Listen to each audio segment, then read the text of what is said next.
Suite à une malencontreuse chute du mur, le tableau, présent depuis presque 5 ans en arrière-plan, a cédé au poids du temps reposant sur ses épaules et se cassa sur le sol. Cet épisode lui est dédié. Rest in peace, tableau. Il va vraiment me manquer. Bonjour amateurs de savoir inutile. Aujourd'hui, on va essayer de faire confiance à tout le monde, mais surtout personne.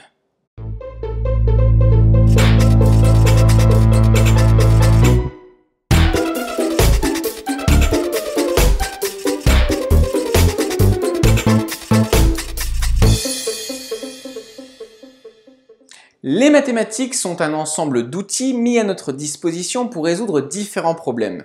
Mais il arrive bien souvent qu'on les découvre en dehors de leur domaine d'utilité et qu'on conclut un peu trop hâtivement qu'ils ne servent à rien. Mais imaginez qu'on vous montre une pelle et à quel point c'est facile de creuser avec dans la terre en plein milieu d'un parking bétonné. Ben voilà, c'est pourquoi je vais vous montrer aujourd'hui un outil mathématique assez puissant avec un domaine d'utilité que je trouve assez cool.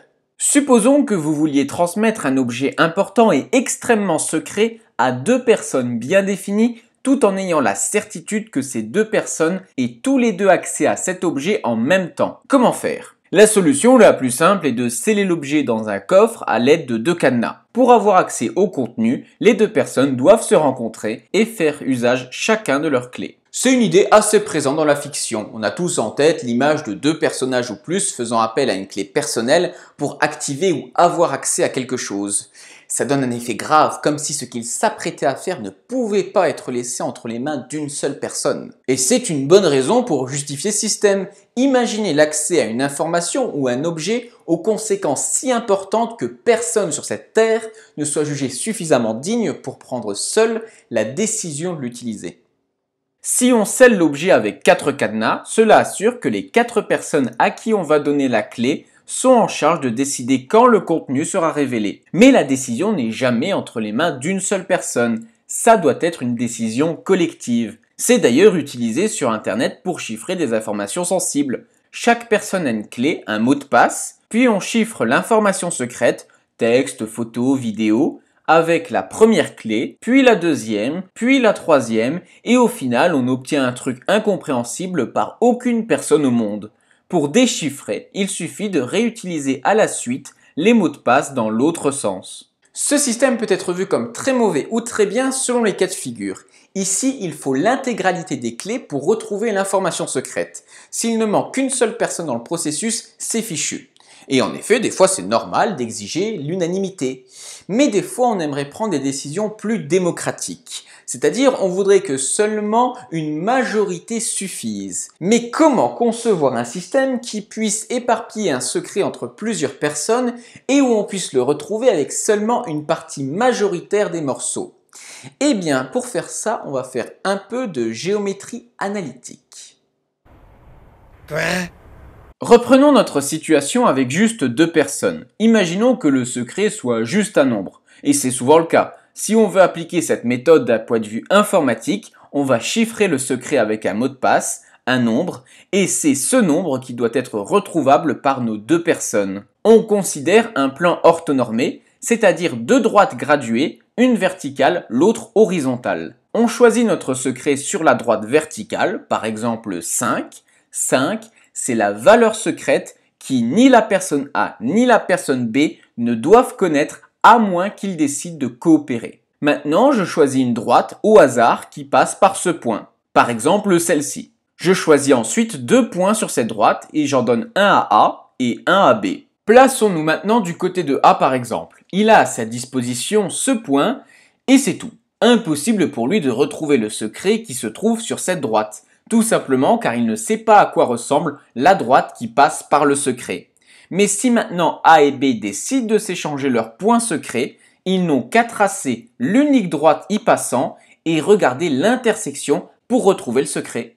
Utiliser cette méthode a de gros avantages par rapport à simplement surchiffrer le message secret avec les différentes clés des différentes personnes. Certes, si on est dans un processus à seulement 2 personnes, le résultat final est le même. Mais si maintenant j'ai 3 personnes, A, B et C, et que j'exige qu'on puisse retrouver le point secret avec seulement la majorité, c'est-à-dire dans ce cas 2 ou 3 personnes, Eh bien, je n'ai qu'à choisir 3 points sur ma droite et en donner un à chacun. Il suffit donc que 2 personnes, quelles qu'elles soient, décident de coopérer pour retrouver le point.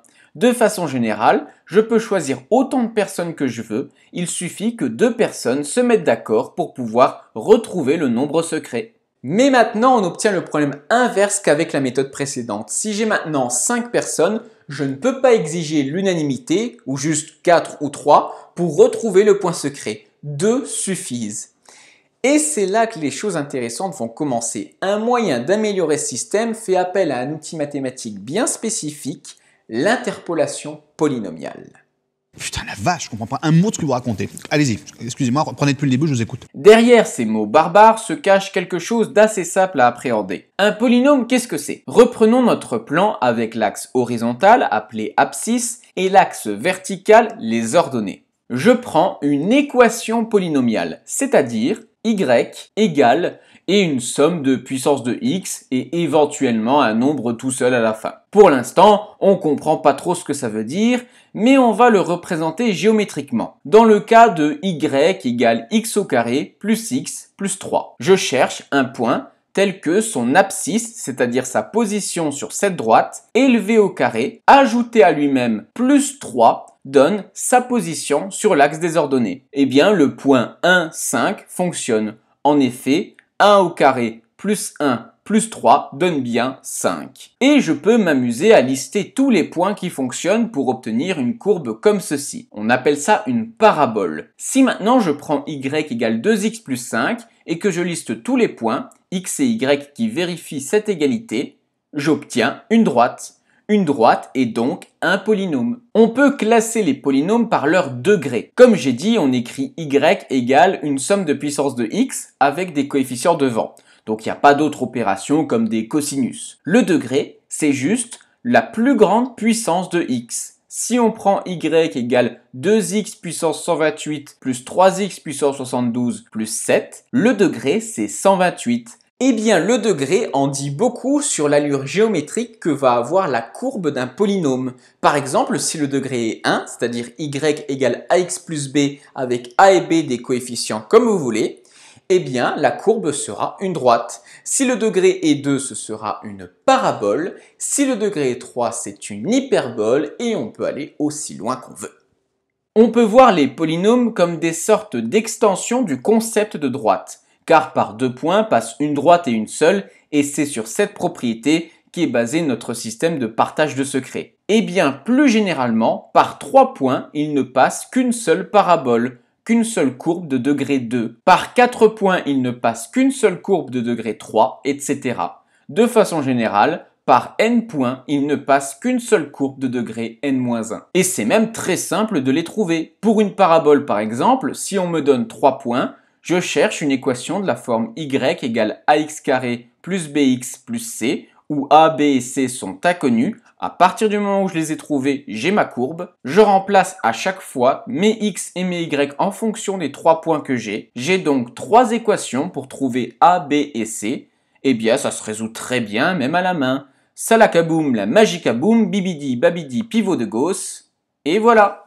On a même conçu des méthodes encore plus simples pour trouver l'unique polynôme passant par un certain nombre de points. Je ne vais pas les détailler ici, mais la plus connue, celle de Legendre, est expliquée dans un lien que je vous laisse en description de cette vidéo. L'action qui consiste à trouver l'unique polynôme passant par un certain nombre de points, c'est ça, l'interpolation polynomiale. Et maintenant, je vais vous montrer comment on va l'utiliser pour améliorer notre système de partage de secrets. Supposons que j'ai 12 personnes et que je veuille faire en sorte que pour retrouver le secret commun, il en faille au moins 4. Ou plus ou moins, c'est vraiment un paramètre que je choisis comme je veux. Je prends mon point secret. Comme j'ai fixé le seuil à 4, je choisis une courbe polynomiale de degré 3 au hasard qui passe par ce point. Je choisis 12 points dessus et je les donne aux différentes personnes. Si parmi ces 12 individus, 4 décident de collaborer, ils pourront retrouver le polynôme avec une méthode d'interpolation et regarder l'intersection avec la droite des ordonnées. Vous voyez, maintenant on peut choisir comme on veut le nombre total de personnes et le nombre minimal de personnes devant collaborer pour retrouver le secret. Et je suis sûr, je parle en connaissance de cause, que si j'avais présenté l'interpolation polynomiale comme juste l'action qui consiste à trouver l'unique hyperbole passant par 4 points, certains auraient dit « cool, ça sert à rien mais c'est cool ». Même si l'interpolation polynomiale a plein d'autres domaines d'application. Pourtant, le système qu'on peut créer avec a une importance cruciale actuellement. Ça permet de concevoir des méthodes d'accès aux informations de façon démocratique en se passant complètement d'une autorité centrale. Plus obligé de donner notre secret à une entité de confiance qui se chargera de vérifier elle-même s'il y a le bon nombre de personnes prêtes à collaborer. Le problème avec les autorités de confiance, c'est qu'il faut leur faire confiance. Rien ne dit qu'ils vont pas jeter un coup d'œil au secret qu'on leur a confié. Ce système de fracture d'information est déjà utilisé sur Internet pour gérer l'échange de données sensibles dans un groupe de personnes par exemple. Alors vous aussi, n'hésitez pas à utiliser tout ce dont les mathématiques sont prêts à vous offrir pour concevoir des systèmes, des objets, des outils pour faire progresser l'humanité, mais surtout, n'hésitez pas à briller en société. À plus!